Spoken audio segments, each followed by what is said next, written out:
ঢাকার নবাবগঞ্জে নিখোঁজে 7 দিন পর আড়িয়াল বিল থেকে নারায়ণ সরকার নামে এক ব্যক্তির লাশ উদ্ধার করেছে পুলিশ। ঘটনার রহস্য এখনো উদ্ঘাটন করতে পারেনি আইন শৃঙ্খলা বাহিনী। পুলিশ জানায় 28শে মে বৃহস্পতিবার সকালে 4 জন মিলে মাছ ধরতে যায়। পরে অন্য 3 জন বাড়ি ফিরলেও নারায়ণ সরকার আর বাড়ি ফিরেনি। এই ঘটনায় পরিবারের পক্ষ থেকে থানায় সাধারণ ডায়েরি এবং পরে মামলা করা হয়।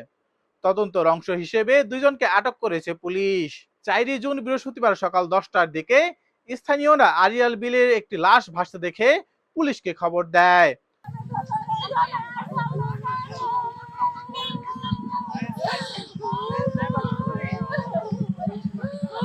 পরে পরিবারের সদস্যরা লাশটি নারায়ণ সরকারের বলে শনাক্ত করে। পুলিশ লাশ উদ্ধার করে ময়নাতদন্তের জন্য স্যার সলিমুল্লাহ মেডিকেল কলেজ হাসপাতালে পাঠিয়েছে।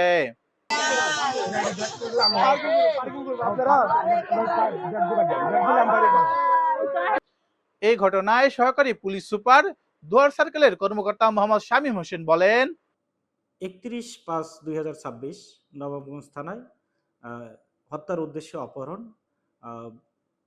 364 ধারায় নবাবগঞ্জ থানায় একটি নিয়মিত মামলা রুজু হয় এবং মামলার বাদী হয় হচ্ছে ভিকটিমের স্ত্রী এবং ভিকটিমের স্ত্রীর ভাষ্য, ঘটনার পারিপার্শ্বিকতা এবং সামগ্রিক বিষয় বিচার বিশ্লেষণ করে আমরা 2 জন ব্যক্তিকে সন্দেহ করি এবং তাদেরকে আমরা আইনের আশ্রয় নিই এবং পরবর্তীতে আদালতে প্রেরণ করা হয় এবং তাদেরকে রিমান্ডে জিজ্ঞাসাবাদ করা হয়।